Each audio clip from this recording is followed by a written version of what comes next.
고수다운 고수의 만남입니다. 지난 안주 방송을 보니까 와 반응이 뜨거웠고요. 꼭 한 번 더 모셔야 한다고 해서 오늘 고수의 전략 시간에 초대했습니다. 김진애 전 의원 오셨습니다. 어서 오십시오. 네, 안녕하십니까. 지난주 말씀을 워낙 시원하게 해주셔서 사람들이 통쾌하다. 또 하나는 야 정말로 내용도 좋았다 이런 평가 있었습니다. 네, 제가 시원한 게 얘기한 게 아니고 저는 그냥 사람들의 마음속에 있던 얘기들을 그동안 얘기 못했던 거를 제가 그냥 얘기한 것뿐이지 그래서 시원하다고 생각하시는 것 같아요. 근데 지금 벌어지고 있는 일들을 보면은 이거는 사람들의 마음속에 의욕으로는 가지고 있었으나 설마 이렇게까지 썩어 있을 수가 있나. 이건 완전히 시궁창 냄새가 완전히 진동하지 않습니까? 정말 이건 보통 일이 아니에요, 이게. 브로커라고 칭하기에는 명태균이라는 사람이 했던 행적이 상상 초월이어서 네. 김건희 여사 연계는 확실한 것 같고 공천 개입도 한 것 같고 거기다가 모든 정치인과 나름대로 연결점을 가지고 활약을 해왔다. 나쁘게 네. 이야기하면 정말로 악행을 저질렀다라고까지 평가할 수 있는데 대통령실 한마디도 없습니다. 김건희 여사도 한마디 없습니다. 국힘도 명태균에 대해서 공식적으로 뭔가 얘기를 하고 있지 않습니다. 왜 그렇습니까? 아니, 그러니까 지금 이제 유일하게 명태균에 대해서 선의의 말을 해주는 사람은 유일하게 한 사람밖에 없어요. 한동훈 대표. 아니죠. 누굽니까? 이준석. 이준석. 이준석 전 대표밖에. 그러니까 뭐 이런 그 좋은 얘기도 이런 얘기예요. 명태균 사장이라는 표현을 꼭 붙이고 명태균이 근거 없는 얘기는 하지 않는다. 나름대로의 시나리오를 가지고 움직인다. 그러니까 나름대로는 계획성을 가지고 움직인다라는 식으로 이제 좀 좋게 평가하는 이런 얘기를 해주는 거 외에는 사실 모든 사람이 지금 명태균하고 혹시나 여기에 명 묻을까봐 지금 다 같이 지금 그러는 이유가 명태균이 뭐 한마디 할 때마다 누가 뭐 한마디 하면 그거에 대해서 바로 반박이 되는 자료를 내놓잖아요. 더군다나 그 반박이 되는 자료라고 하는 게, 저는 이제 명태균 그분이 이거를 참 잘하는 것 같아요. 정치인이, 특히 정치인이 이 사람은 어디를 찌르면 가장 아파하는가, 이거를 가장 잘 아는 것 같아요. 네. 그러니까 가령 김종인 위원장에 대해서는 김종인 위원장의 여태까지 김종인 위원장이 자랑한 건 뭡니까? 별의 순간을 만드는 김종인 매직 이거잖아요. 그러니까 김종인 매직의 뒤에는 내가 항상 있다. 이 얘기를 딱 함으로 해서 김종인의 명예를 딱 실추시키고 이준석 대표에 대해서는 이준석 대표는 젊은 사람으로 항상 합리적이고 근거 있게 행동한다. 이렇게 얘기했는데 갑자기 매화나무 한 그루로 완전히 모든 거를 실추시켜버리고 말잖아요. 그런 식으로 가령 하다못해 김재원 지금은 최고위원이죠. 김재원한테도 당신 왜 대구시장 떨어졌냐? 왜 대구남에서 떨어졌냐? 이런 거 아주 아픈 걸 갖다가 꼭 짚거든요. 오세훈한테는 대통령 되고 싶어? 서울시장 되고 싶어?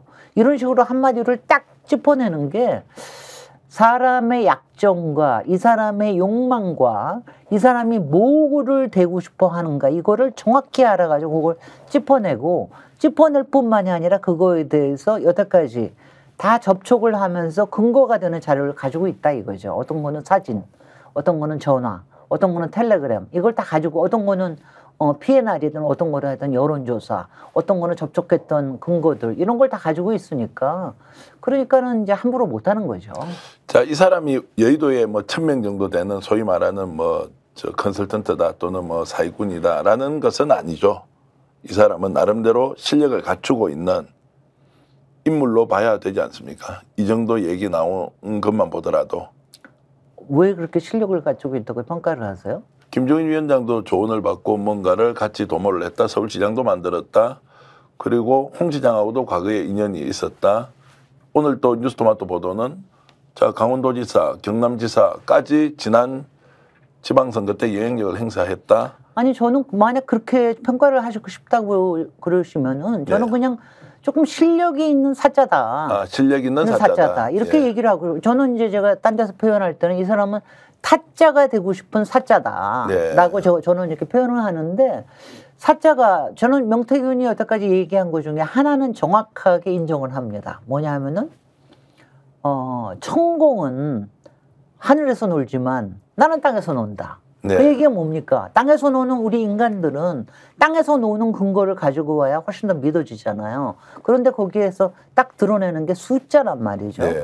여론조사를 가지고 하는 숫자가 더군다나 정치인이 숫자를 가지고 딱 얘기하니까 그러니까 믿어지지 않을 대한 믿어지지 않을 수 없고 그다음에 기대고 싶고 이 사람을 이용하고 싶고 이거를 딱 건드릴 수 있는 그런 실력이지.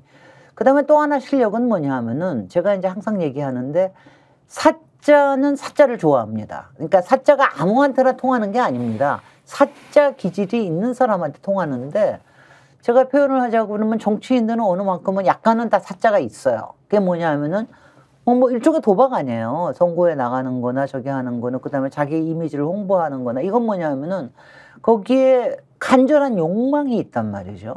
간절한 희망, 간절한 사연이 있단 말이죠. 그 다음에는 이제 정치인의 가장 큰 문제가 뭔지 아십니까? 결정 장애군이 있어요. 네. 일반적으로 그렇습니까? 일반적으로. 그러니까 굉장히 결단을 하고 싶은데 왜냐하면은 그 당시에 결단을 해야 돼요. 그러니까 이 뭐냐면 똑같이 가령 컨설턴트도 우리가 3개를 받았으면 이 3개 중에 하나를 결단을 해야 돼요.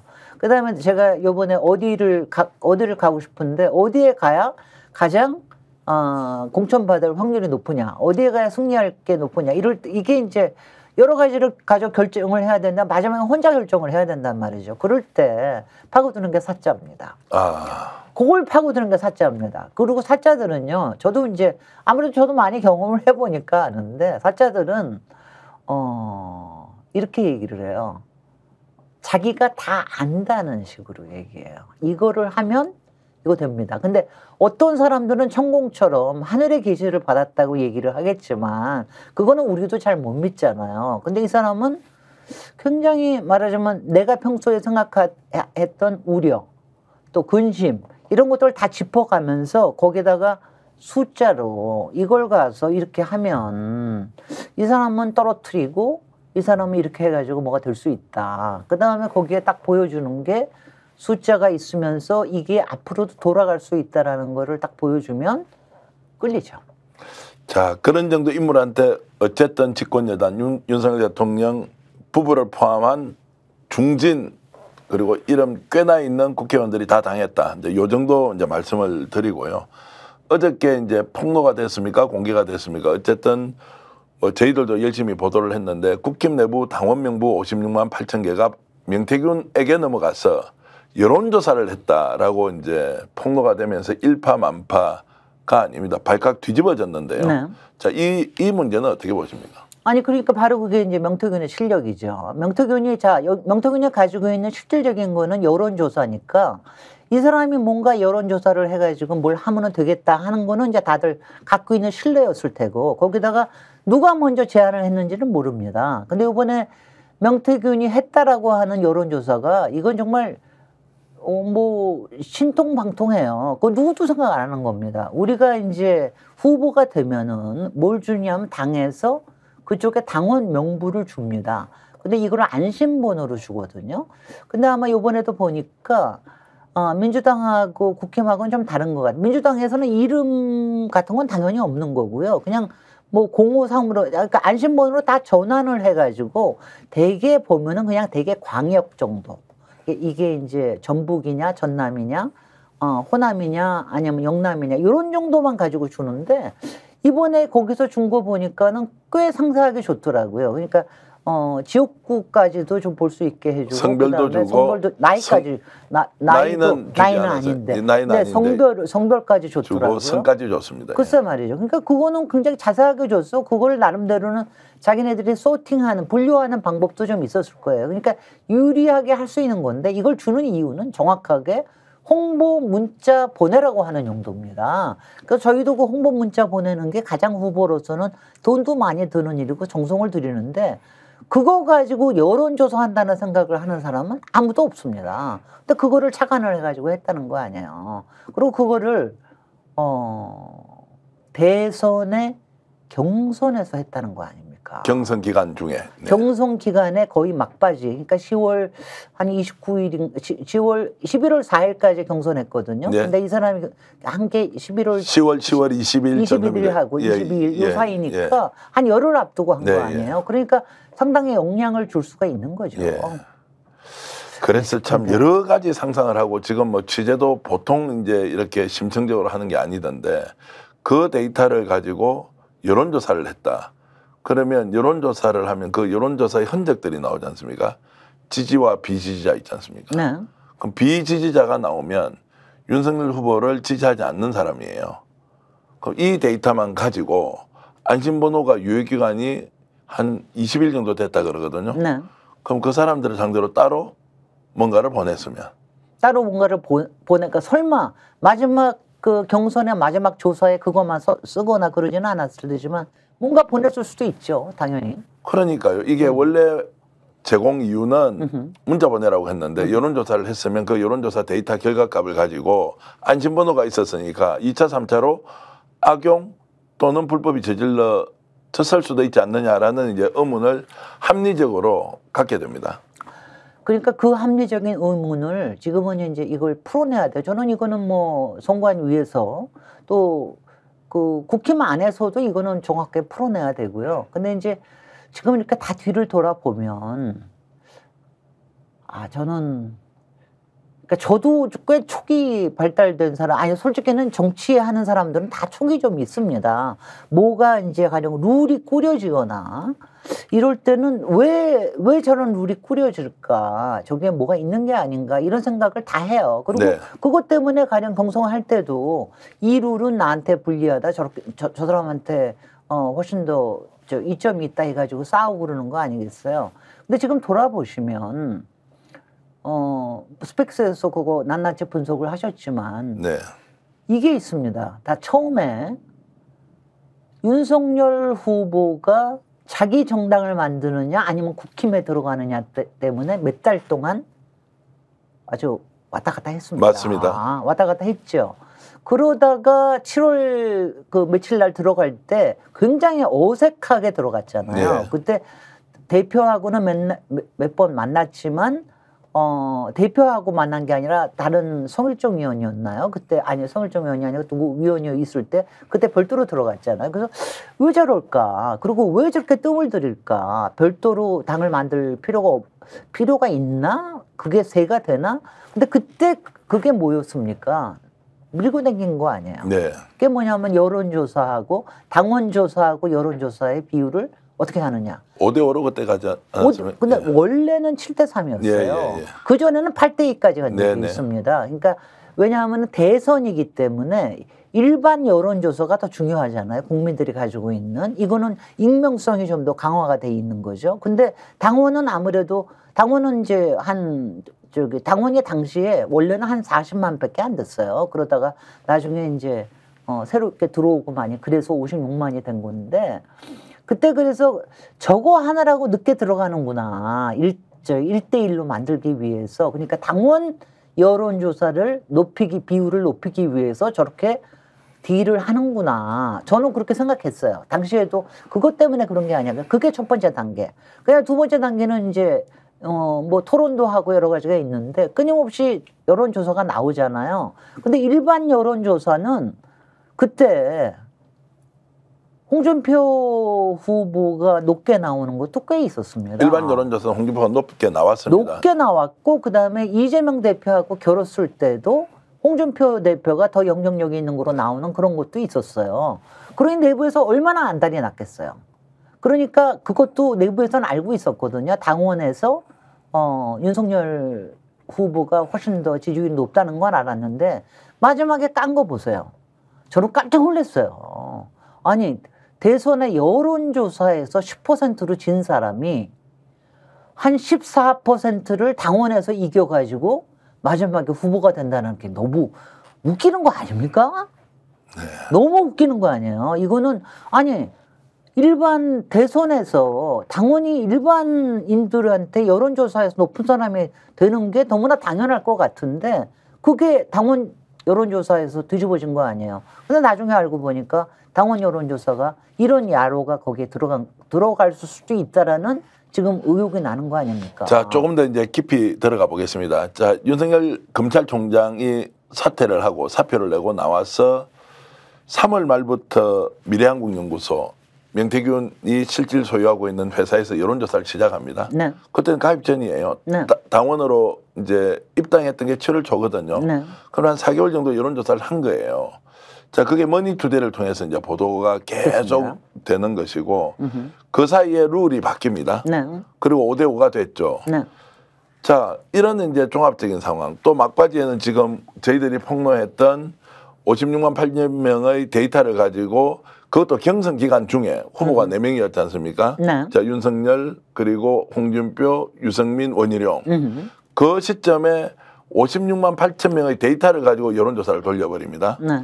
자, 이런 걸로 보면 말 그대로 여론조사의 추이를 가지고 당의 경선 규칙을 정하고 특정한 시점에는 당원 전수 데이터를 가지고 활용했다라고 우리가 추론할 수 있는 거 아닙니까? 아니, 추론할 수 있는 거죠. 지금 당연히 의심이 되는 상황입니다. 네. 거기다가 제가 잠깐 얘기 드렸던 바와 같이 그때 그 추가로 들어온 당원이 약 11만 명인가로 제가 들었거든요. 근데 그때도 그 얘기가 많았습니다. 그게 신천지에서 한꺼번에 당원이 많이 들어왔다. 이런 얘기도 있어서 혹시 당원 여론조사에서 이게 뒤집어지는 게 아니냐 이런 네, 예. 걱정. 그러니까 그거는요 윤석열 후보 쪽에서는 엄청나게 고민했을 거예요. 그러니까 홍준표 후보는 사실은 본인이 알기는 알았어도 뭔가를 어떻게 좋지는 못했을 텐데 윤석열 후보 측에서는 저는 윤석열 후보가 당시에 일단 국힘에 들어가겠다고 하는 이제 결단을 하여튼 결정 장애를 다 딛고 결정을 한 이후에는 오직 경선에서 이기는 거에 올인했다 이러고 생각을 합니다. 그때 어떤 게 오프가 들어오면은 네. 흔들리지 않았을까? 와, 근데 김진애 의원님 말씀 들으면 참 대단하시다. 촉이 아니고요. 네. 이 분석과 이런 추론을 하는 것이 너무 탁월해서 제가 이번에 취재를 해보니까요. 그 이전까지 국힘은 책임당원, 소위 말하는 투표권을 가진 사람이 한 35, 6만 명 정도 됐습니다. 그렇습니다. 네. 근데 그게 한 20만 명이 늘어났거든요. 공교롭게도 그 시점에 늘어난 거예요. 네. 야, 이게 뭐냐. 네. 그러면 거대한 플랜에 의해서 누군가는 여론 작업을 하고 누군가는 데이터를 가지고 활용하면서 최종적으로 안정권에서 대선 후보가 선출되도록 하는 거대한 플랜이 있다라고 이제 추론이 가능하니 그걸 누가 그렸느냐? 명태균이다. 라고 지금 의심을 하는 게 맞을 것 같은데요. 뭐 의심할 수 있고요. 저는 솔직히 속으로는 네. 속으로는 야 윤핵관을 의심을 했죠. 사실은 윤핵관이라고 하는 예. 그러니까 윤석열 후보를 모시고 간 사람이 있잖아요. 국힘에. 예. 그러면 후보로 만들어야 될 거 아닙니까? 그러니까 그거를 좋게 하기 위해서 온갖 거를 하겠구나. 그걸 열심히 하겠구나. 그러니까 우리가 통상적으로 아니 있으면은 당원도 더 모으고 그다음에는 여러 가지를 또 홍보도 하고 이렇게 하는 게 정상인 거 아니에요? 근데 그런 정도로만 생각을 했지 그 뒤에 명태균이 있을 거라고는 설마 생각도 안 했죠. 아까 그 성일종 의원이라고 했는데 지금 생각해 보니까 그 당시에 권성동 의원이 제일 먼저 만났습니다. 네, 권성동 의원이 그 뒤에 만나고 그 뒤에 권영세 의원도 만났고. 그리고 권영세 의원이 그때 당으로 모시고 오는 날은 맞습니다. 권영세 의원이 했습니다. 그렇습니다. 죄송합니다. 그래서 네, 이제 검사 출신들이 모여서 네. 당으로 최종 영입할 때는 네. 7월 달이니까 네. 그 이전에 이미 3월 말부터 3, 4, 5, 6 한 4개월 정도는 충분하게 물어익히고 네. 미래한국연구소 명태균에 의해서 여론조사가 되어서 머니투데이에 집중적으로 보도가 됩니다. 그 당시에. 아니 근데 그때는 만약 1대1로 안 했으면은 그러니까 당원조사하고 일반 여론조사 1대1로 안 했잖아. 50대 50으로 안 했으면은 윤석열 안 들어갔을 거예요. 안 들어갔을 수도 있고 만약에 원래 있는 규칙대로 그대로 만약 경선을 했으면 홍준표가 되고 예. 그리고 이제 그렇게 됐으면 안 들어가고 별도의 당을 만들어서 만들었을 수 있다. 후보가 되고 그러고 난 다음에 단일화를 하려고 그랬겠죠. 야, 지금 그러니까 그렇게 그래서 저는 뭐 이런 생각만 했어요. 이거는 그냥 합리적으로 정치인들이 가지고 있는 건데 윤석열을 원하는 윤핵관들이 굉장히 힘이 세구나. 그 사람들이 당에 영향을 많이 주고 있구나. 이준석은 솔직히 이준석 당시에 당 대표는 누구한테도 힘을 못 주잖아요. 자기가 뭐 홍준표한테 꼭 힘을 줘야 되는 것도 아니고. 근데 이렇게 은근히 윤석열을 그렇게 마땅히 하는 것처럼 보이지는 않았었습니다. 근데 그렇게 또 안 보이게 하려고 노력도 했고, 그런 과정에서 왜 이준석 대표는 당시에 이런 부분들에 있어서, 더군다나 이준석 대표는 이런 걸 이른바 이제 이게 잔 꼼수 아니에요. 네. 꼼수를 잘 아시는 분인데 왜 이런 것들을 철저하게 관리를 안 했을까 하는 의문은 지금 좀 드는 거죠. 하나의 단서가 전체를 설명할 수 없지만 그 여론조사가 81회 81차례에 걸쳐서 이루어졌고 그 데이터를 직접 관리했던 사람과 보도했던 언론과 그리고 원데이터의 소스를 분석해 보니까 조금 전에 말씀하셨던 것과 같이 대선 전반의 과정에서 뭔가 꺼림직하다, 이상하다라는 저희들이 생각을 하지 않을 수 없다. 만약 이것이 밝혀진다면 정말로 거대한 음모가 크다란 결과, 상상 못하는 결과를 만들었다라는 생각까지 일단 듭니다. 요까지 하고요. 지금 이제 용산이나 직접 해명을 하지 않고 명태균 이 여론조사와 관련된 부분에 대해서 가만히 침묵을 지키는 이유는 뭡니까? 그게 지금 굉장히 수상한 거예요. 왜냐하면 이제 통상적으로 이런 게 나오면 솔직히는 뭐 그동안에도 그런 얘기들이 꽤 나왔어요. 선거 기간 중에도. 그러면은 이제 캠프 차원에서도 대응을 하고 이건 이래서 이렇고 이건 이래서 이런 얘기를 하는데 지금은 아예 답을 못 하잖아요. 특히 그래서 그 이유는 뭐 한마디로 얘기하는 거죠. 물린 게 있는 거죠. 뭐. 물린 게 있다. 물린 게 있지 않으면은 어디에 물린 게 있지 않으면은 이거를 그러니까 두 가지예요. 하나는 몰라서 얘기 못 하는 게 있고 또 하나는 물린 게 있다. 또한 모르는 거는 뭐 이거입니다. 요번에 왜 명태균 양 몇 번 만났냐 가지고 용산에서 본인들이 얘기를 했잖아요. 2번 만났다. 근데 그거 또 얘기하는 거 보면은 제가 보면 잘 모르면서 얘기하는 것 같잖아요. 그러니까 대충 덮으려고. 그러니까 몰라서 그런 것도 있고 그다음에 자칫 얘기했다가는 뭔가가 이거 잘못해서 큰일 나면 어떡하나. 지금 보니까 용산에 있는 사람들은 그거 잘 모르는 사람들이 거기에 모여 있는 거 아니겠어요? 명태균이 이렇게 큰 소리 치는 이유도 똑같은 이제 맥락으로 봐야 되는 거죠. 지금 큰 소리 치고 있지 않습니까? 아니 우리가 뭐 한 달만 하면 하야도 시키고 탄핵도 시킨다. 우리가 글쎄요. 아니 그러니까 저는 그게 뭐 한 달이면은 탄핵도 시키고 하야도 시킬 수 있다. 만약 여기에서 우리가 얘기하는 게 이거는 정치 브로커 정도가 아니라 정말 이걸 뭐라고 표현하면 완전 파워 브로커거든요. 예. 그러니까 뭐냐면 자기가 전체 판을 좌지우지할 수 있다라는 전제하에 하는 거예요. 물론 거기에서는 도박이죠. 그게 타짜죠. 이게 뭐 만약 안 되면 어쩔 수는 없지만 거기에다 올인을 하지 않으면 도저히 안 되는 그런 상태에서 그 하수인으로 명박사를 썼다. 그래서 명박사 그러면서 계속해서 우대했던 거 아닙니까? 근데 이거에 대한 게 드러나고 그다음에 더군다나 저는 여기에서의 굉장히 연약한 고리는 김건희 여사라고 봅니다. 네. 저는 뭐 여태까지 얘기 나온 거 보면은 저는 뭐 항상 그렇게 생각을 했지만은 윤석열 후보나 대통령은 그냥 크게 보고 그냥 뭐 대충 하는 거 하고 그다음에는 김건희 여사가 대부분의 잔수에 대한 그게 꼼수든 계획이든 홍보든 이걸 구체적인 거를 다 김건희 여사가 결정하는 거라고 보거든요. 근데 김건희 여사가 결정할 때 명태균의 이른바 김건희 여사라고 그러니까 간절하잖아. 김건희 여사는 간절하고 그다음 본인의 수하에도 별로 사람도 없어. 그다음에는 믿을 데도 없어. 당을 믿겠어요? 그때 왜 김건희 여사가 그거 기억하세요? 왜 당에서 와가지고 입당해서 저기 하라 그랬더니 그때 김건희 여사가 했다는 말이 이 얘기잖아요. 저희가 입당하면은 우리 지켜주실 수 있느냐. 네. 그 얘기했잖아요.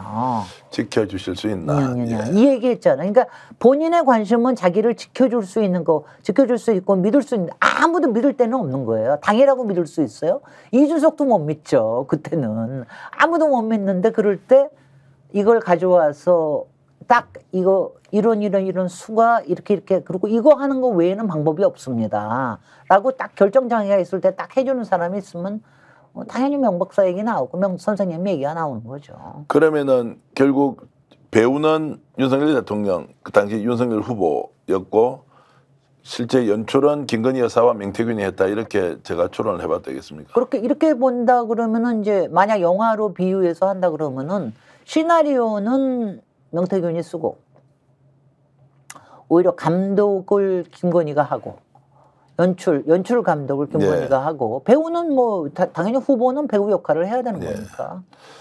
지금 대통령실 내부 분위기가 좀 특이합니다. 제가 취재를 해보니까 윤석열 대통령 쪽에서는 김건희 여사가 과거에 명태균과 어떤 일을 했는지에 대해서 정확하게 지금 사실관계 파악을 못한다는 겁니다. 물어볼 수가 있습니까?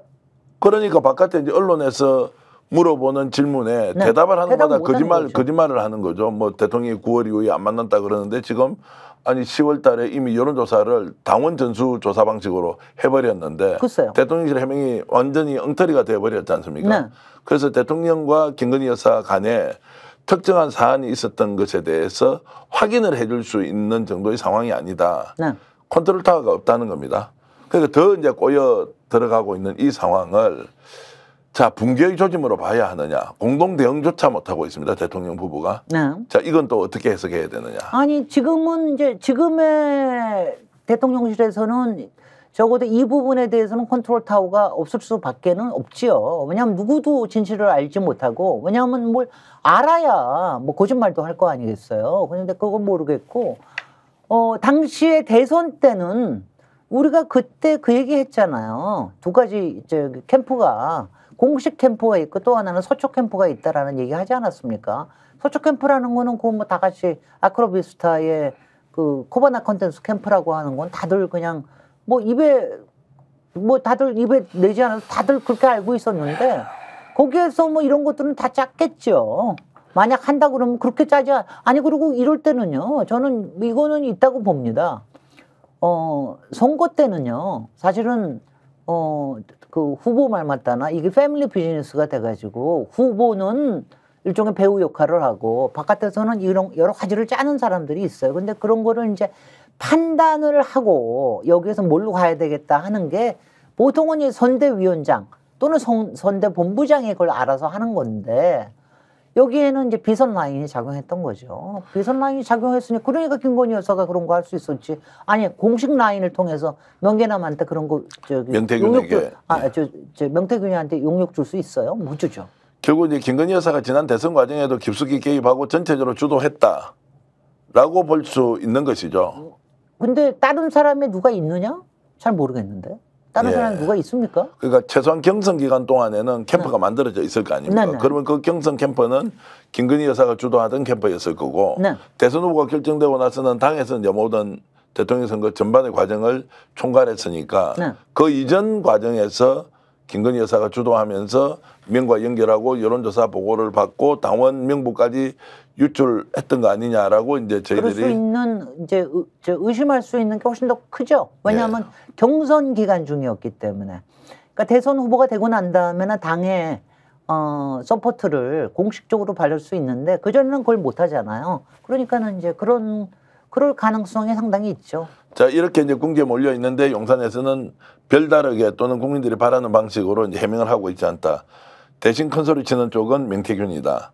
혹시 명태균이 가지고 있다면 그 좋은 촉으로 한번 예상해 주시면 명태균이 뭘 가지고 있습니까?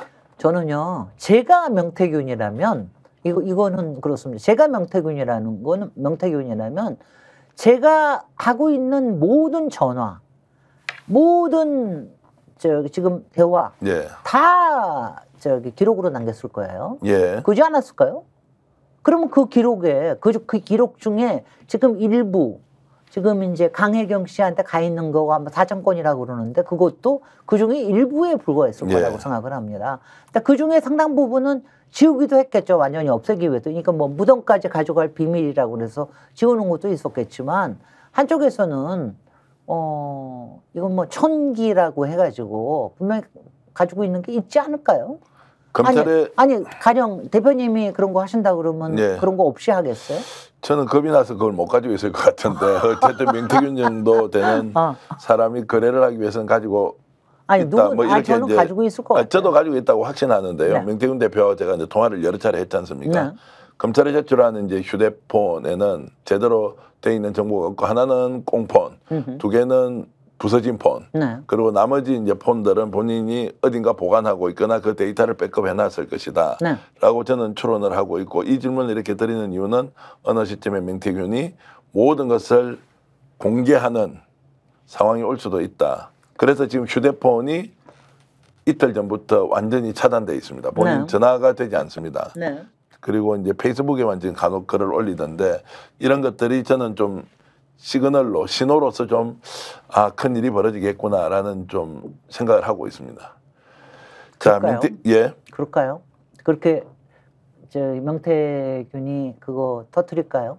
자, 그건 두고 봐야 될 겁니다. 명태균을 잘 아는 사람, 강혜경 씨 말고요. 네. 잘 알고 있는 사람의 얘기를 들어보면 궁지에 저렇게 몰렸던 적이 과거에도 있었던데, 그때 네. 돌파하는 것은 김건희 여사나 윤석열 대통령을 보호하는 방식으로 선택하지 하는 게 않고 아니다. 반대로 오히려 공격함으로써 본인이 빠져나오는 길. 그게 이제 스픽스나 뉴스공장 쪽에 접촉하면서 정보를 계속 공유를 해왔지 않습니까? 네. JTBC, MBC 좀 있다가 이제 채널A나 이렇게 연결이 되거든요. 네. 그것의 이유는 무엇일까? 용산에 시그널을 보낸 것이고, 뭔가 문제가 터지면 이쪽하고 좀 심하게 이야기하면 소통과 교류를 할 수도 있다. 뭐 이런 생각을 제가 아니, 이제 해보는 것이고요. 지금 우리 정계환 대표님이 얘기하시는 거는 지금 정계환 대표님이 스펙스에서 하고 계시는 거를 네. 하고 계시는 작업을 굉장히 지금 합리화를 하고 계시는 단계예요. 그다음에 나름대로는 굉장히 열심히 작업을 하고 계시는 거죠. 예. 왜냐하면은 우리가 사실 역사에서 일어나고 있던 진실을 알게 하기 위해서는 나중에 정말 어떨 때 판도라의 상자를 열어야 되는데, 그 판도라의 상자가 열리는 거는 사실은 뭐 열심히 노력해서 열리는 경우도 있고, 어떤 때는 굉장한 우연한 상황에서 네. 열릴 수도 있거든요. 근데 저는 그게 있을 거라고는 생각을 합니다. 네. 왜냐하면 그거 없이 할 사람은 아닌 것 같아요. 예. 보면은 그동안 지금도 그리고 이 사람이 뭐 이제 그러니까 제가 정말 명계남이라는 명태균이 예. 그러니까 주도 면밀한 거는 확실히 파워브로커는 예. 파워브로커인 게, 보통은요 우리가 한 사람의 충신이 있잖아요. 네. 그러니까 우리가 이제 보통 이런 게 있을 때는 정말 충신이면서 가신이면서 이런 거를 비밀을 공유할 수도 있어요. 근데 그런 사람들은 보통 자기 것만 갖고 있어요. 네. 자기 것만 갖고 있는데, 근데 명태균은 그것만 갖고 있는 게 아니거든. 제가 보기에는 홍준표 쪽에도 가지고 있고, 딴 후보 쪽에도 여러 가지를 가지고 있어가지고, 저기서 만약 문제가 생기면 이거를 되칠 수 있는 이런 것들을 다 가지고 있다라고 하는 게, 네. 그래서 굉장히 신기한 사람이죠. 자, 작업이라는 표현을 썼는데, 저는 이제 취재를 하면서 활동이라고 제가 표현을 하고요. 본인과 이제 네. 소통을 하면서 이런저런 또 주변 정보, 또 국민의힘 쪽도 취재를 하면서 왜 이 사람이 결국 폭로할 것이라고 보느냐면요. 명태균 대표가 이 방송을 본다면 깜짝 놀랄 건데, 돈이라는 문제가 마지막에 남아 있습니다. 네. 돈 문제가 터지기 전에 명태균은 국민을 위해서 진실을 폭로하는 상황이 올 수 있겠다. 저도 그게 보고 사는 있습니다. 길이라고 생각하면 충분히 공격을 할 수 있다. 대통령의 지지율이 이렇게 폭락하는 상황에서, 반전될 기미가 전혀 보이지 않는 상황에서 자기가 살기 위해서 돈 문제로 연결되는 것이 두려우면, 이제 돈 문제가 터지면 감옥에 가서 오래 살아야 됩니다. 근데요, 만약 그런 생각을 하고 계시면은, 저기 명태균 씨한테도 제가 좀 얘기 드릴 게 있는데, 이 방송 보니까 말씀해 주시면 돼요. 만약 그런 생각을 하고 계시면은 굉장히 빨리 생각하셔야 될 겁니다. 네. 저는 지금요, 용산에서 저렇게 아무 얘기 안 하고 있는 거, 지금 저쪽이야말로 지금 작업하고 있다고 생각합니다. 네. 저쪽에서는 무슨 작업을 하느냐. 이거 두 가지예요. 항상 어떤 제보자나 뭔가 노출자나 이런 것들을 보면 그 사람의 크레디빌리티를 떨어뜨리는 거 아니에요. 그 사람은 지금은 명태균이가 정말 사자 정도가 아니라 진짜 사기꾼이다. 진짜 그냥 정치 브로커 정도가 아니라 이 사람은 정말 완전히 사기꾼이다라고 하는 걸 보여줘야 될 거 아니겠어요? 그래서 저는 무슨 생각을 했느냐 하면은 지금 21일, 저는 지금 솔직히 강혜경 씨 그 증언이 21일로 조금 뒤로 미뤄진 것도 조금 신경이 쓰이는데, 아마도 적어도 국감이 끝나는 시점 정도쯤 되면은 명태균의 이 조금이라 명태균이 가지고 있는 지금 말하자면 약간의 그 진실을 가지고 있는 판도라의 상자를 열 수 있는 키를 가지고 있는 사람으로서의 신뢰성을 완전히 떨어뜨리는 게 뭐가 떠질 거예요. 네. 터뜨리지 않겠어요? 아니 이것도 또 저기입니다. 이것도 촉인 게 네. 제가 용산이라면 그거 안 하겠습니까? 네. 당연하죠. 검찰이라면 그거 안 하겠어요? 그리고 그게 없을까요? 저는 제가 있다고 직접 그 문제의 당사자한테 네. 들었던 얘기가 그래요? 있는데 네. 이제 이 문제는 네. 상호 확인도 필요하지만 제가 뭐 수사기관이 아닌데 그렇죠. 그러니까 우리는 지금 이게 뭐냐면 저도 뭐 이런 거 얘기하는 거는 이게 뭐냐면은 뭐 제가 특별한 인포메이션을 가지고 얘기하는 게 아니고요. 이런 게 벌어질 때의 상황을 보면 그런 게 있을 거예요. 그리고 다 마찬가지로 다들 계획을 가지고 얘기를 해요. 네. 몇 가지 계획을 가지고 있다. 이게 안 되면 이걸 터뜨리고 이게 안 되면 저걸 터뜨리고 이러는 건데 지금 저기 뭐 명태균으로서의 저기는 왜냐하면 자기가 가지고 있는 그 폭탄이 될지 판도라의 상자가 될지 뭐가 될지 뭐 그런 거 하나도 써보지 못하고 족쇄가 완전히 채워지는 이런 상황이 되는 것도 있을 수가 있는데 저는 용산에서도 그걸 준비하고 있을 거라고 봅니다. 그러니까 명태균 대표가 구속이 되는 순간 어쨌든 바깥으로 나와서 자신은 스스로 말할 수 있는 기회를 다 놓쳐버리지 않습니까? 그거는 변호사나 이런 걸 통해서 미리 저거 해놓겠죠. 그런데 당연히. 이제 가지고 있는 폭탄을 변호사를 통해서 터뜨린다. 지금 용산은 손 못 대는 것은 용산과 관련된 무슨 대단한 일이 있다. 대선 과정에. 네. 최소한 그렇고요. 제대로 보면 아직 우리가 모르는 여러 가지 일들이 숨어 있다고 저는 생각을 합니다. 네네. 다만 이것은 이제 접근이 안 되기 때문에 우리가 표현할 수 없는 것이고 자 그것은 용산과 김건희 여사 또는 명태균의 관계이고 네. 그거 외에 명태균이 바깥에 활동하면서 뭔가 잘못된 것은 조금 전에 말씀하셨듯이 용산도 캐고 있을 것이다. 네네. 그건 이제 구속시킬 만한 사유를 찾을 거 아닙니까? 그럼요. 여기에도 흔적이 저희들 취재를 해보면 있단 말이에요. 자 그러면 이제 명태균은 궁지에 몰려서 어떤 선택을 할 것이다라고 저는 보고요. 그 네. 시점은 저는 국정감사가 끝이 나면 나오지 않겠느냐 네. 뭐 이런 생각을 일단 하고는 있습니다. 어찌됐든 이것이 이제 윤석열 대통령의 실질적으로 운명과 관련된 중요한 사건이냐 아니냐에 대해서는 좀 갑론을박이 있습니다. 촉으로 보시면 어떻습니까? 저 촉이 잘 모르겠고요. 전망하시는 게 뭐 맞는 게 아니 너무 많아서 근데 제가 지금 여기서 제가 그 좋아하는 소설 중에 예감은 틀리지 않는다라는 제목의 책이 있어요. 굉장히 저 줄리안 반스라고 영국 소설가가 쓴 건데 왜냐하면 특히 예감 중에 불길한 예감은 틀리지 않는다는 네. 경우가 굉장히 많아요. 근데 제가 요새 뭐 하여튼 잠도 잘 못 자고 그러는 게 지금 요새 그 기분이 꼭 그 박근혜 탄핵이 일어났을 때 그때 여러 가지가 터질 때 그때 심정이거든요. 그러니까 조금 자면은 잠들가면 조금 있다가 꿈 때문에 깨고 막 이러는 건데 새로운 것들이 그때보다 지금 그때보다 한 대여섯 배 속도로 지금 이게 전개가 되는 것 같아서 더 무서운데 뭐 이런 거는 있을 겁니다. 그러니까 지금 이게요.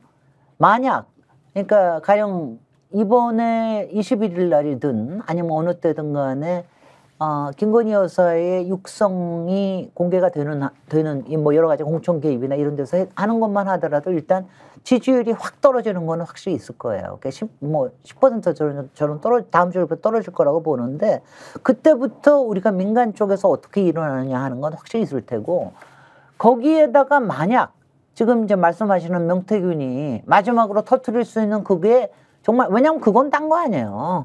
저는 뭐 이거라고 봅니다. 그 김건희 여사가 그 개입하는 순간에 어떤 육성이나 이런 부분들이 있잖아요. 그런 것들이 만약 몇 가지가 있다면은 그거면 뭐 완전 끝이죠 뭐 그런 거면은. 자 국정감사 이제 기간 중에 나올지 안 나올지 저는 뭐 잘 모르겠습니다. 어쨌든 이제 김건희 여사의 지난 네, 두고 봐야 돼요. 2022년도 창원의창 보궐선거 공천 과정에서는 공천이 개입됐다는 것이 기정사실로 받아들여지는 분위기고요. 다만 김건희 여사의 육성이 있느냐 없느냐는 것도 강희경 씨가 폭로를 함으로써 그것도 그다지 뉴스 가치가 높은 게 아닌 게 아닌 되죠. 거 됐어요. 왜냐 부정을 하지 않으니까요. 네.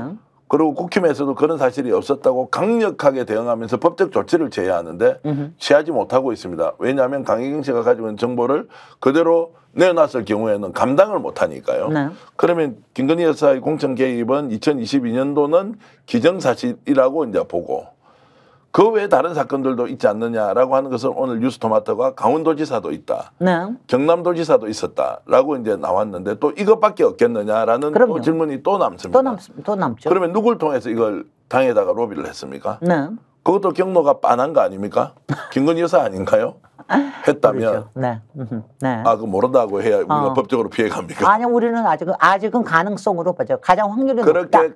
됐을 가능성이 높다. 아니 왜냐하면 효과적인 루트는 그거였을 테니까. 예, 예. 더군다나 이번에 밝혀진 것 중에 밝혀진 건지 어떤 건지 모르지만 저는 그게 좀 놀랍더라고요. 그러니까 저는 가령 뭐 김진태 당시의 후보가 김건희 여사한테 찾아가서 뭐 중성명생을 할 수도 있다고 생각해요. 왜냐면 그렇게 안 하면 도저히 안 해줄 테니까. 근데 뭡니까?